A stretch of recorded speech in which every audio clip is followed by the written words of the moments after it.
Hello, welcome to Life Matters. I'm your host, Brendan O'Connell. In the fall of 1972, the American College of Obstetricians and Gynecologists, known as ACOG, sent out to all its members two very controversial publications. One was entitled Behavior Aspects of Abortion, extolling the concept of abortion on demand, and the other was entitled The Management of Sexual Crises in the Female, which advocated abortions for minors without parental consent. Thousands of obstetricians and gynecologists were disturbed by this drastic departure by the American College of Obstetricians and Gynecologists from what they had always been a joyous tradition, that of protecting and safeguarding both the mother and her unborn. And just a few months later, in January of 1973, Roe v. Wade was handed down by the United States Supreme Court. Was ACOG complicit in laying the groundwork for abortion on demand? Moreover, 40-plus years later, pro-abortion forces are still asserting with pithy remarks that surgical or any induced abortion is safe. Is that really true, or is it false? And are teenagers and young women informed of the real risks of abortion? And what are the real risks and complications? For instance, what are some of the immediate physical complications of an abortion? And what about infection and the future infertility due to an abortion? Or injuries such as to the cervix, thereby raising the likelihood of premature births and future pregnancies? And how safe is medical and drug-induced abortion? And with high levels of estrogen in breast tissue during pregnancy, is the abortion-breast cancer link a real concern? Today's guest will share her thoughts on these important questions. Our guest is a board-certified obstetrician and gynecologist. She received a Bachelor in Science in Biochemistry and a Bachelor of Arts in Chemistry at Michigan State University. She received her medical doctor degree at the University of Michigan. She's also taught for 3 years in the Department of Obstetricians and Gynecology at the University of Michigan. She is the executive director of the American Association of Pro-Life Obstetricians and Gynecologists, known as APLOG, where somehow she finds the time to be the director of research and public policy. Well, welcome, Donna Harrison. Thank you very much. I'm glad to be here. Donna, do you believe that the American College of Obstetricians and Gynecologists was complicit in laying the groundwork for abortion on demand in the early 1970s? Unfortunately, yes. The American College of Obstetricians and Gynecologists, like you said, had historically taken the position of being a patient advocate for both the pregnant woman and her unborn child. But in the 1960s, ACOG became predominantly led by OB-GYNs who were pro-abortion. And the leadership of ACOG pushed for abortion legalization in many different ways, but one of the primary ways, which you mentioned, was legal briefs. Actually, you didn't mention that. One of the primary ways was through legal briefs in the Roe v. Wade and other key cases before the Supreme Court. And they used the full weight of the membership of ACOG to pressure government leaders into promoting abortion, despite the fact that ACOG has never asked its membership about their opinion on abortion. So, yes, they have been instrumental. And probably the most outlandish move that ACOG has made was in 2007, when they published a paper called Ethics Statement 385. This was a paper by the Ethics Committee of ACOG. And it said that it is, quote, unethical, unquote, to refuse to perform or refer for abortions. And even more outlandish, that same paper said that doctors who refuse to perform or refer for abortions should relocate their practice next to a doctor who does perform abortions. Now, ordinarily, this kind of unbelievable statement by itself would have very little consequence. But at the same time, the American Board of Obstetrics and Gynecology issued a statement saying that doctors who fail to comply with ACOG ethics statements and principles can have their certification removed. So we have a leadership which is, at the top, very pro-abortion, but the rank and file of OBGYNs who deal with living, breathing patients and who deal with their babies are not necessarily as pro-abortion as the leadership is. So what we did when ACOG and ABOG made those statements back in 2007 and 8 was we appealed to the Department of Health and Human Services at that time, which was under the Bush administration. And the HHS wrote some specific conscience protections that would protect doctors who conscientiously object to performing abortions from being punished. But unfortunately, one of the first things that the current administration did when taking office was to rescind those very HHS conscience protections for physicians. And then the next thing the administration did was to implement the Affordable Care Act. And so what we're doing, what AppPlug is doing right now, is fighting to make sure that rights of conscientious objection, especially the rights of conscientious objection of healthcare providers, are protected in this nation. I see. Well, has AppLog been successful in fending off initiatives by the pro-abortion friendly ACOG? Well, yes, we have, actually. I can give you two examples. One of those is the partial birth abortion ban. AppLog's brief that we sent to the Supreme Court when they were trying to decide whether or not to uphold the partial birth abortion ban, AppLog's brief was actually cited by the Supreme Court. And we were very glad that our evidence was important in upholding that ban on partial birth abortions. And also, AppLog was instrumental in contributing to the medical brief in the Hobby Lobby and Conestoga Wood case, which was recently decided by the Supreme Court. AppLog helped to explain the evidence that Ella and the IUD both can kill embryos. And that was important in this case because, as you probably know, the Green and Hahn families did not object to all contraceptives. They objected to contraceptives that have the capability of killing human embryos. I see. When that decision came down at the end of June of 2014, the newspapers were saying that they were making it sound like all contraception had been banned, when I think it was, 3 or 4 out of many, maybe 20 different forms of contraception were banned now. Well, let me ask you, if I can comment on that, that particular spin is pretty disingenuous because it was very clear that the Green and Hahn families objected only to those drugs and devices that had good evidence that they could kill human embryos. And that is a message that the media doesn't want to talk about. They want to talk about contraception in big, broad, sweeping terms, but they don't want to talk about mechanism of action or when exactly fertilization occurs versus when when ACOG calls pregnancy happening, because there's a whole week in between there between when an embryo is created at fertilization and when ACOG and the legal literature recognize a pregnancy, which is implantation. I see. Well, now, what is the purpose of AppLog, the American Association of Pro-Life Obstetricians and Gynecologists? Well, the purpose of our organization is to be the voice, the pro-life professional voice, defending both the pregnant woman and her unborn child. And what we know after looking at the world's literature is that abortion hurts women. Abortion is not a good thing for women. And AppLog is at the forefront of making known how abortion hurts women, as evidenced in the peer-reviewed medical literature. Mm-hmm. And is abortion safe, as the pro-abortion community would like the public to believe? Well, you could say that abortion is safe for the abortionist when it's legal, but abortion's not safe for women or safe for their unborn child. Abortion increases a woman's risk of preterm birth and subsequent pregnancies. I think you've probably talked about this in other programs, but the increased risk to preterm birth is real, and it increases with each abortion. So having an abortion puts a woman at a much greater risk of being unable to carry future pregnancies to term. And specifically at delivering her next child after the abortion at 6 to 7 months, it's very early, or even earlier. And it's right at the edge of where babies can survive outside the womb, right at the edge of where they need intensive care treatment after they're born. And that's what abortion does. It increases her risk of very preterm birth in the next pregnancy and next pregnancies. And it thereby hurts not only the woman but her whole family. I see. And are pregnant teenagers or young women fully informed as to the real risks of abortion?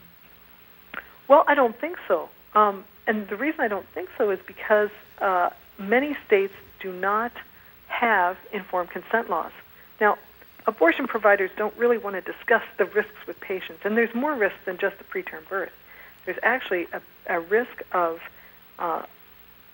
being so depressed afterward, major depression, that you need hospitalization. There's a higher risk of suicide. and there's a higher risk of alcohol abuse when you compare women who abort with women who give birth. And some of the studies looking at unplanned pregnancies, that is, pregnancies in women who were not intending to get pregnant, still show that women who abort versus women who give birth are at increased risk of suicide, alcohol abuse, and major depression.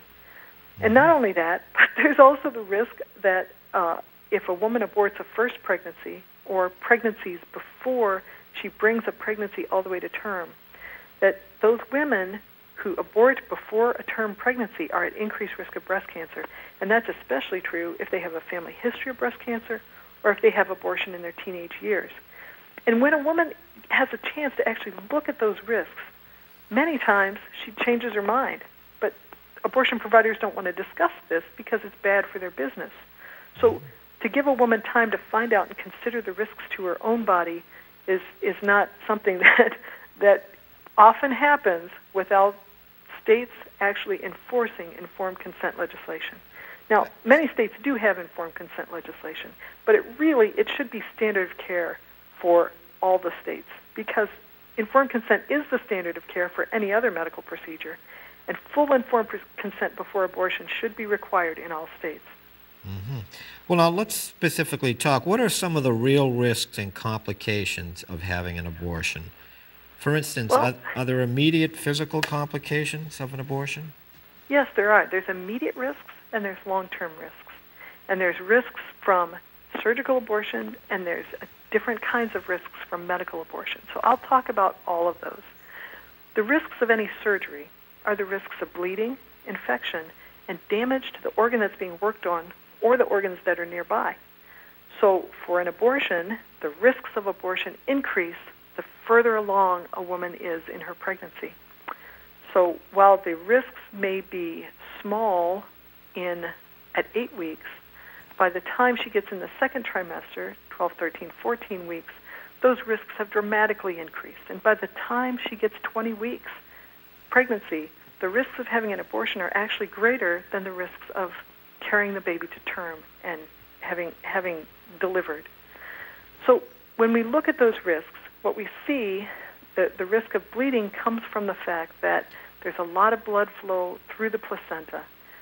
The placenta is the part, the place where the mother's tissue joins with the baby's tissue to feed the baby. And when that's separated, when that's scraped off and cut apart, there's a lot of blood flow from the mother that goes through there.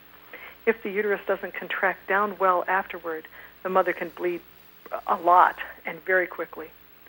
And that's one reason why it's important that abortion clinics have the same kind of requirements that any other surgical center have, because you can never predict when there's going to be a surgical emergency. If you could predict it, you'd prevent it. But you can't predict it. And so women who bleed after an abortion need to be able to have the same kind of care as women who bleed after any other surgery. Mm-hmm. That's the importance of those clinic regulations. Yeah. And then if she doesn't bleed and clamps down, she can still get an infection. An infection can come from instruments that aren't clean. An infection can also come if she has a sexually transmitted disease at the time of the abortion. And not all women are screened for sexually transmitted diseases when they have their abortion. Infection can also come from bacteria that are in her own body. And when you get an infection after any surgery, especially an infection in the womb, that infection can lead to a chronic kind of scarring, and that can lead to her tube being unable to become pregnant afterward, or also lead to preterm birth. Because preterm birth is not just from damage to the cervix. Preterm birth can also come from a chronic kind of infection in the uterus, which leads me to the third thing, which is damage to the uterus itself. When a woman has an abortion, the opening of the womb, which is called the cervix, has to be opened big enough so that instruments can be put in to remove the pieces of the fetus. I'm sorry to say that, but that's what it is. So that means that the womb has to be forcibly opened, forcibly stretched. When you forcibly stretch an organ, you can tear tissue. And it's probably the combination of the forcible stretching and the infection afterward, the chronic infection, that lead to the increase in preterm birth in subsequent pregnancies. Another thing that can happen is that when the womb is being scraped out, the pregnant uterus is very soft, and it's really easy to put an instrument through that pregnant uterus, and especially if there's any kind of infection there. So it turns out that it's pretty easy to perforate through the uterus, and then you have all of the organs that are around the uterus that are also at risk of being damaged. And those organs around the uterus are pretty important, like your bowels and your bladder and big blood vessels. So any of those could be damaged at the time of an abortion, a surgical abortion. Mm-hmm. And then when we look at some of the other long-term complications, you have the complications that flow from the chronic infection, such as if she gets a full-fledged infection, that's called pelvic inflammatory disease. 1 out of 4 women who have pelvic inflammatory disease will be unable to conceive children after that because the tubes become closed and scarred. You have the increased risk of preterm birth because of infection and cervical damage.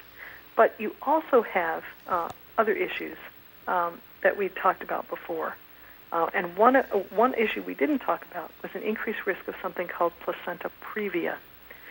It turns out that when you have scarring inside the uterus, then the lining of the uterus is then not all available in the place where it should be for another embryo to plant itself. So the embryo can end up planting itself in a bad position in the uterus, and that position is near the opening. So what happens is the placenta then comes very close to the opening of the uterus or even covers the opening of the uterus, and that's called placenta previa. And that's a very dangerous situation, especially in the 3rd trimester, because as the placenta grows, more blood goes through it, and when it's planted low, when a woman goes into labor, the placenta can deliver first, and then the baby doesn't have oxygen. So it's usually what we consider a surgical emergency if a woman's in labor with placenta previa. Mm-hmm. It's also the most common reason why people have to deliver babies early, even if they'd rather not deliver them early, where doctors would recommend that a baby deliver early. So if you add those things, and then there's things like, the pain and heavy bleeding and that sort of thing, and anesthesia risks, because there's always a risk whenever you undergo a surgical procedure that requires anesthesia. There's always a risk of death from the anesthesia itself. So those are all risks of surgical abortion. But medical abortion carries an additional set of risks, because medical abortion, the drugs used for medical abortion can also, it seems, suppress a woman's immune system. And let me give you an example. If you remember Holly Patterson years ago, Holly's a beautiful 18-year-old girl who died within a couple weeks after having her abortion. She was completely healthy before that. Her father, Monty Patterson, wanted to get to the bottom of it. Monty Patterson runs a website called Abortion Pill Risks. It's definitely one of the best websites I've seen for talking objectively about what the risks are of RU46 abortions. So Abortion Pill Risks is worth going to. Mm-hmm.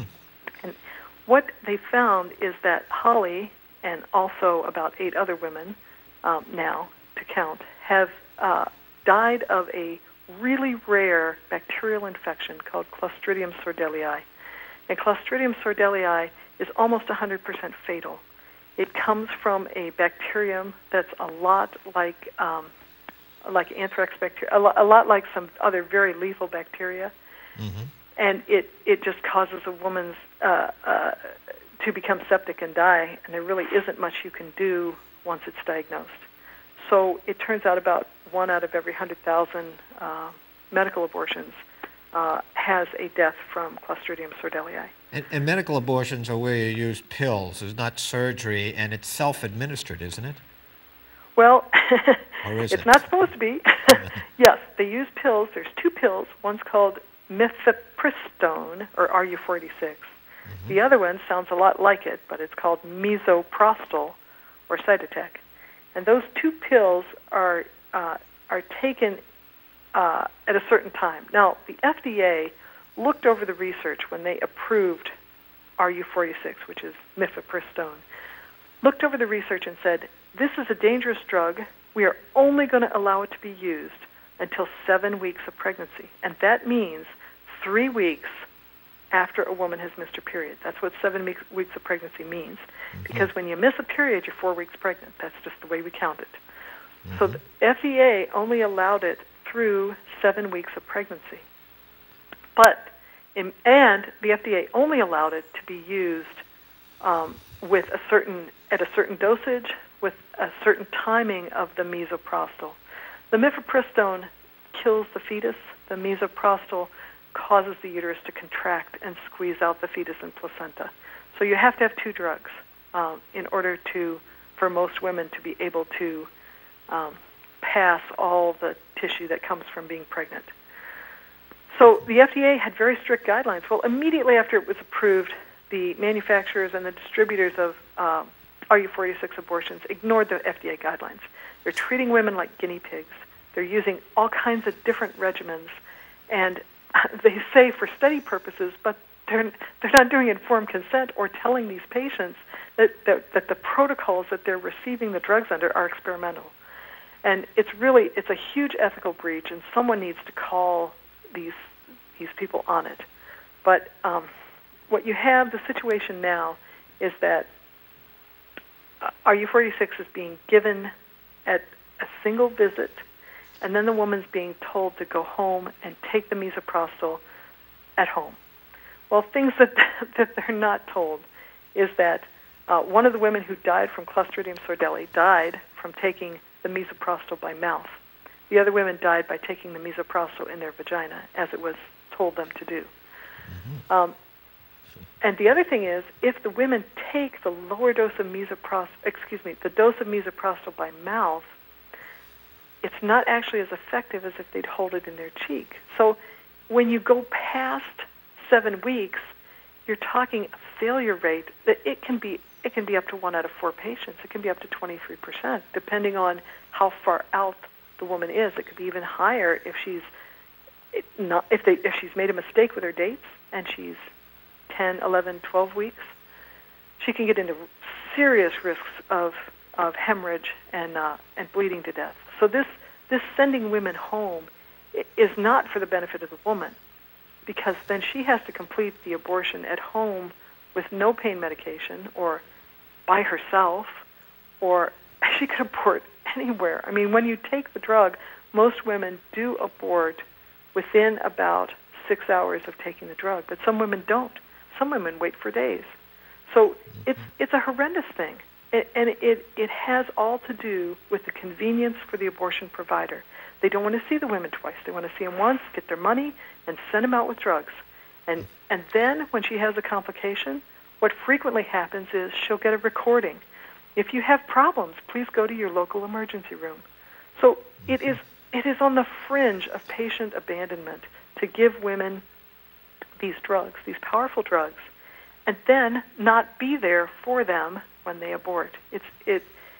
So we are helping with legislation that looks at trying to provide some sanity to this horrendous situation, and at least require that abortions with mifepristone and misoprostol be given according to the FDA protocol.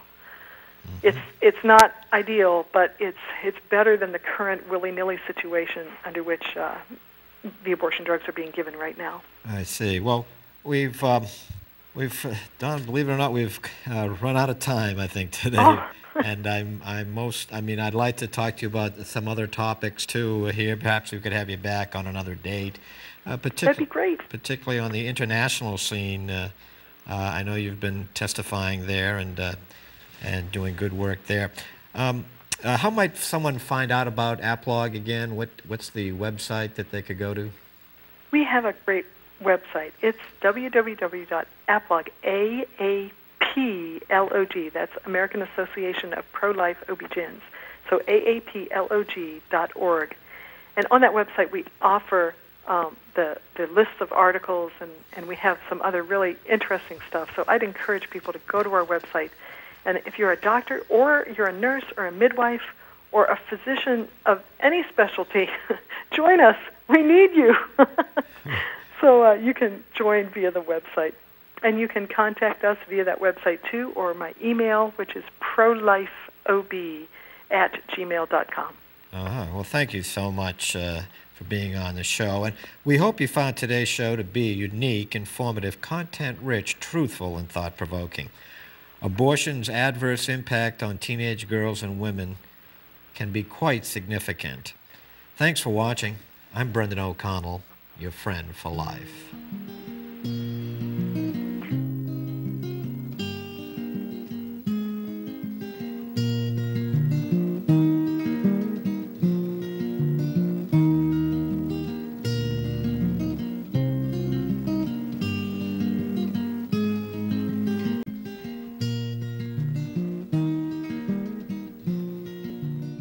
Hi, I'm Colby Mazzarella. Welcome to Life Matters, where we interview guests who protect human life from conception to natural death. Today's guest is C.J. Doyle, the Executive Director of Catholic Action League of Massachusetts. Hi, C.J. Welcome to the show. Colby, delighted to be here. Thank you. Tell us a little about the Catholic Action League of Massachusetts and how do you defend human life? The Catholic Action League was founded in 1995. We were the former Massachusetts chapter of a national organization, the Catholic League for Religious and Civil Rights. And in 1995, we became independent to concentrate entirely on Massachusetts issues. As a Catholic organization, we support the teachings of the Catholic Church in terms of protecting human life from conception to natural death. And we defend the religious freedom rights of Catholics and other religious believers and pro-lifers. We were one of the people who argued against the...